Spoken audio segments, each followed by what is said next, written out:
My name is Chris Cook. I'm the Managing Director of the Office of Communication and Marketing at Texas Tech University and Texas Tech Public Media. Texas Tech University is full of great communicators, and together we hope to bring you perspectives and insight that can help you in your field. Communication is what we do every day, and it's intricately connected to our success and failures. This is Communicators in a Cart. The Office of International Affairs oftentimes serves as the first contact for international students with the university and gives them the resources and support needed to be successful students. The office is directed by Vice Provost Sukant Misra.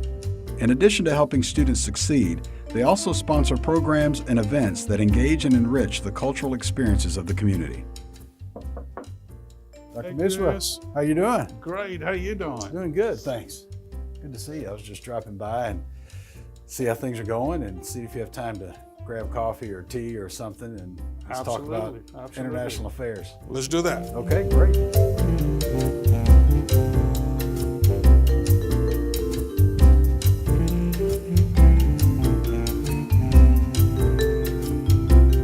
What kind of research did you do in your previous life? Well, Chris, I've been in administration now for 15 years. Okay, all right. But the first 10 years of my life, when I was in the department, I used to do a lot of market analysis type research.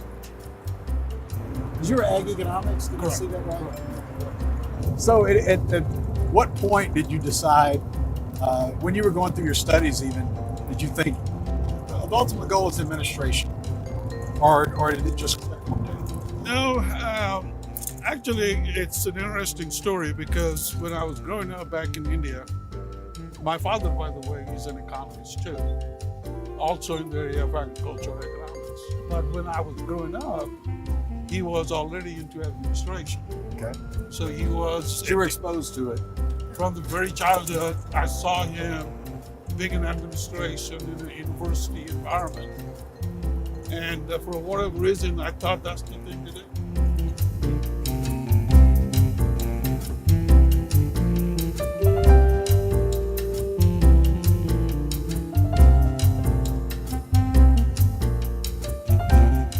Sukant, tell me a little bit about your family. Okay. Well, as you know, I'm originally from India. I got married when I was doing my PhD at Mississippi State University. That was in '87. So '87, there was no technology and all of that at that point in time. So I decided to marry someone from India. So it was an arranged marriage. Okay. So my mother chose the girl and sent me a picture.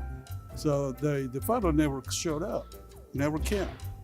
So she calls me on the day of the engagement and she said, well, I never heard back from you. Are you okay with the girl? I said, what girl? I never saw anything. She said, I sent you a photo. I said, I never got it. She said, so what do you want me to do? I said, go with it. So we got married without seeing each other and in '87. And we're still married. Everything's working out fine. And we had 3 children. And interestingly, one was born in Mississippi. That's where I was doing my education. Then I moved to Georgia. I worked for University of Georgia. I had my second girl at the University of Georgia. Then we moved to Lubbock, Texas. I had my third daughter here in Lubbock, Texas. So that's when I decided not to move anymore. So you've got 2 Southerners and a Texan. All right. That's good. How long have you been in your current role as Vice Provost for the Office of International Affairs? I think I became the Vice Provost January of 2018. So as a Vice Provost, I'm a Vice Provost for a year. Okay. But prior to that, I was Associate Vice Provost in the Office of International Affairs for almost 4 years. So I've been with the Office of International Affairs for almost 5 years. So in this last year, you filled some pretty big shoes with, and we call him Ambassador Naj, but Tibor Naj, who is now the Assistant Secretary for African Affairs, Assistant Secretary of State for International Affairs, Right. or African Affairs, yeah. But so what is that, having been in that office for 3 years prior to that, was that transition seamless? Were you able to make some changes that reflected more of your style? And Well, generally speaking, I would say the transition was very seamless, primarily because I was there right. for 4 years before he retired. And Tibor is a great friend, has been a great friend, even before I went to the Office of International Affairs. In the College of Ag, I was responsible for international affairs of the college. Yeah. So I was working with Tibor prior to going over there. Then I worked with him for 4 years before he retired. So I knew his style, he knew my style. We had collectively introduced many different things in the office. So by the time he left, that was one of the positive things about our office, because that was really not a transition per se. It was very seamless because I was already doing that. He left, we continued to do it. Yes, I made some minor changes, but it was a very easy transition. So the Office of International Affairs is often the first contact many of our international students have with Texas Tech, and an in-person contact. And so how important is it in the role you play in the acclimation of those students, many who are coming to the United States for the first time? How important is that role that your office plays? Well, the office plays a hugely important role, because basically when they come to Lubbock, Texas, the first group of people they interact with are the staff of Office of International Affairs. You know they can come to the office for their immigration paperwork.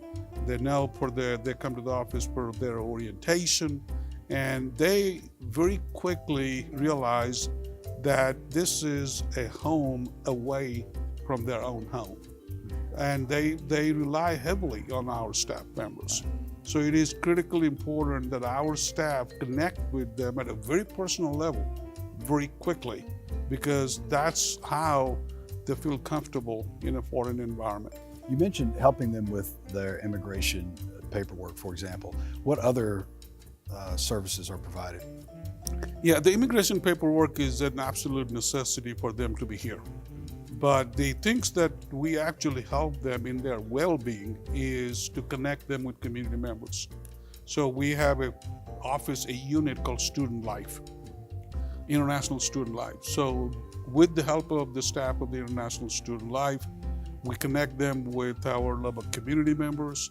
We organize different events, cultural events for them, where they can come and showcase their culture, talk about their traditions in their home country, and they have talent shows, and then they also come to interact with our K through 12 students, Right. which is a huge help to our international students, but at the same time to our K through 12 students. Well, you mentioned the K through 12 Global Education Outreach Correct. program that works with the local school districts. And those students do get that opportunity to interact with grade school kids and share some of their experiences, their backgrounds, their cultural, as you mentioned, their talent shows, the dance, the clothing, the different things. How, as a communication or outreach and community engagement is a part of the strategic plan for the university, what other areas or other ways does the Office of International Affairs participate in community outreach? Yeah, K through 12 is our signature program. There is no doubt about Right. it. We touch about 20,000 K through 12 students and teachers per year. But with regard to other outreach and engagement activities, we have exhibits, international themed exhibits in our building.